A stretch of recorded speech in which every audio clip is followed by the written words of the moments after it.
Aloha, how you doing? Hey everybody. Once again live here recording and broadcasting to you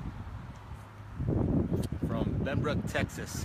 And today I just want to touch on a few things that hopefully you can implement in your training. Hopefully I can convey some takeaways that make sense for what you got going on right now, and most importantly, so we can all arrive to the proverbial finish line happy, healthy, and in one piece. If you agree, just say amen in the comments below. So one thing I wanted to touch on today was the correlation between heart rate and the summer heat, and most importantly, how we can get the most out of our training in the summer. So here in Texas, it's very common that the summer temps are gonna get up to right around, I don't know, anywhere from 90 all the way up to mid hundreds. So in addition to that, it's also very, very humid. So with that being said, it comes into mind, how is one to efficiently train when it's just so stifling hot outside? Well, one way that I've found and one way that I've been experimenting with is through low heart rate training. So maybe if you can put yourself into a scenario where you're out running and it's really, really hot, how easy it is to feel a reduction in energy levels if you're going too fast, right? How do you know you're going too fast? Really, it's a mental thing. If you're not actively using a biofeedback device like a Garmin or a heart rate monitor. Yeah, there's other ways that maybe intuitively you can tell, but the majority of the time, and I was victim to this for many years, well over a decade and a half of trying to just eke out these miles as fast as I could in the summer just because I wanted to get out of the heat. Well, what that was resulting in was that a whole bunch of stress was being accumulated into my body, meaning that I was impairing my recovery. My ability to recover was dramatically longer in past summers because of not tuning into this, not tuning into how much of my body I was asking in a given moment. So what I'm doing this summer, which is different, is that I'm incorporating wearing a heart rate monitor into my training and using my Garmin. This is a Garmin 350, I think I got it as a birthday gift. Shout out to my awesome girlfriend Nicole for the gift, but I think she got it for less than $100 on eBay. But it's been such an invaluable tool. Not only has it played into my strategy of burning fat for fuel, but it's also allowing me to keep my easy running days, especially when it's hot, at a very minimum. Now that brings me up to my third point within this status, is slowing down. So easy can we conjure up the image of a slogan that's been preached to us, the adage of no pain, no gain, right? Well, if you're looking to optimize your potential as it pertains to endurance, fitness, and health, maybe we need to rework that and think about what can we do today that will help us in the long run. So what's going to help us cultivate endurance without putting a huge strain on our physiology? Well, once again, using a tool like heart rate is going to really help take out the guesswork. You're not going to say, well, this feels easy, but if you were to look at it, strap on a heart rate monitor, well, you're at 170 beats per minute. Well, that's pretty much throwing a lot of stress into the body. So if you want to be able to continue to train consistently on a day-to-day basis, let's all drop the ego, myself included, of saying, okay, if we can sacrifice right now to treat our body right, to treat our body optimally during the summer months where we're building on, stacking on mileage, whatever your approach to training may be, if we can just be mindful of keeping our body in an aerobic state for the majority of time, think of the implications that we can have when racing season starts back up again in the fall. No, I understand if you're doing some racing this summer, different training plans apply, but still, if we can just sacrifice right now the need for speed within our mind and allow our bodies to dictate where we're at within our progression, we're going to see steady gains. So if you're with me, and if you're with me saying, okay, I'm definitely down to slow down a little bit, then just know that myself, I'm here doing it as well. And I think it's going to be an awesome journey.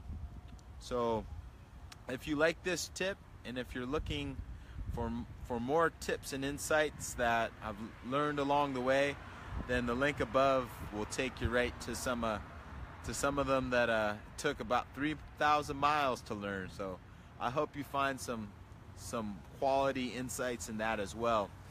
But most importantly, in the comments below, I'm looking to just continue sharing my personal journey towards personal excellence through low heart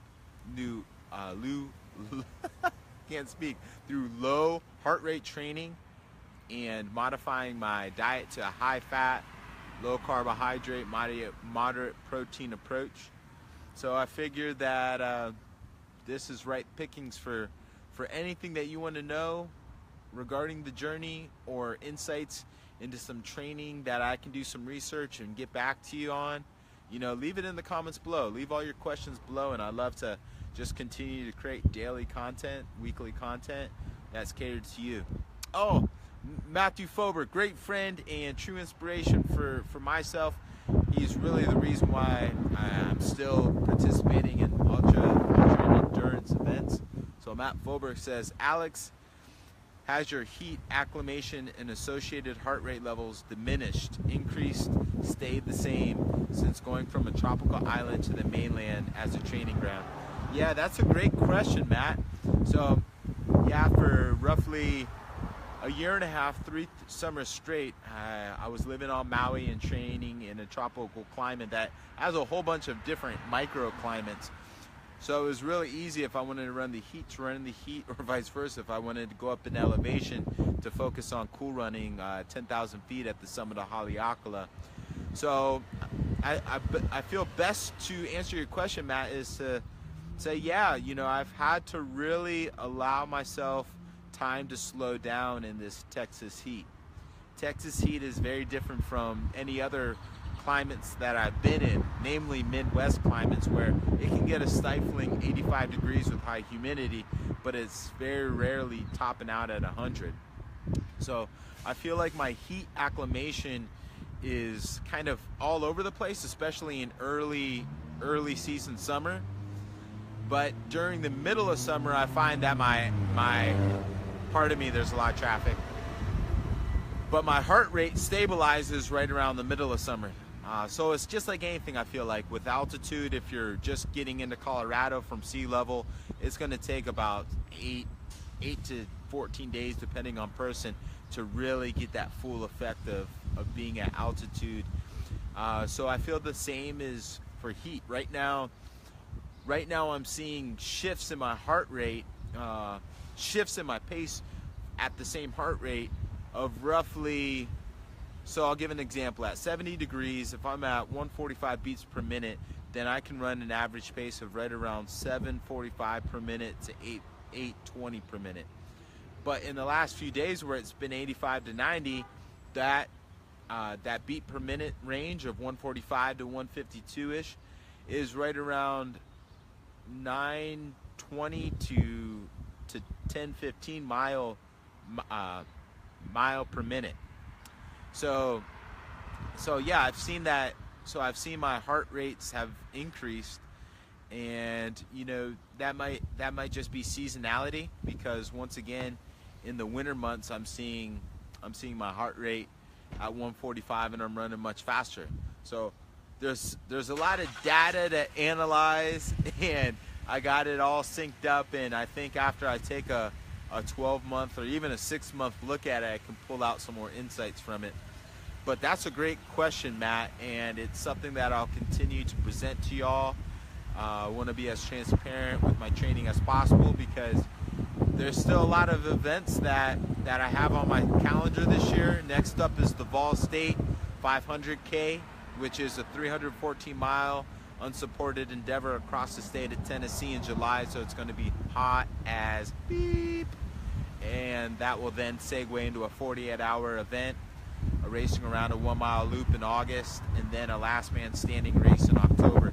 So once again, I'm testing all this on myself so I can better present these informations and findings to you, and hopefully along the way be able to garner some insights that you can implement into your training to make you not only healthier, happier, but just a rock hard and awesome endurance athlete, runner, biker, hiker, whatever it is that you love to do. Just make you an all-around higher vibratory being. So thank you so much.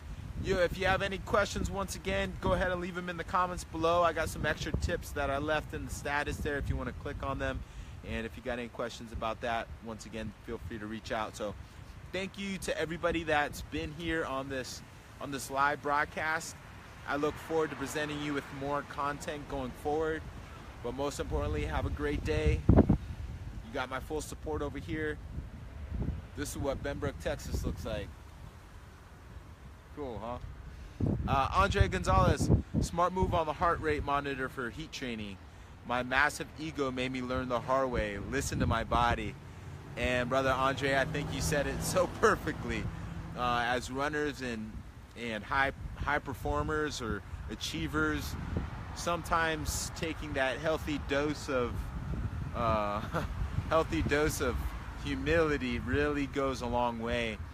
And I'm right there with you, where I gotta slow down big time, even though I'm like, man, I'm walking up this hill. But I'll tell you what, I think we're on to something, Andre, and I think we're on to something as a whole community here. So continue to do what feels right to the body, let the mind do what it does. But the more that we tune in, I feel that the better off we can be. So I love all y'all. Thank you so much for tuning in. Take care. Got to get my heart rate training on. Peace.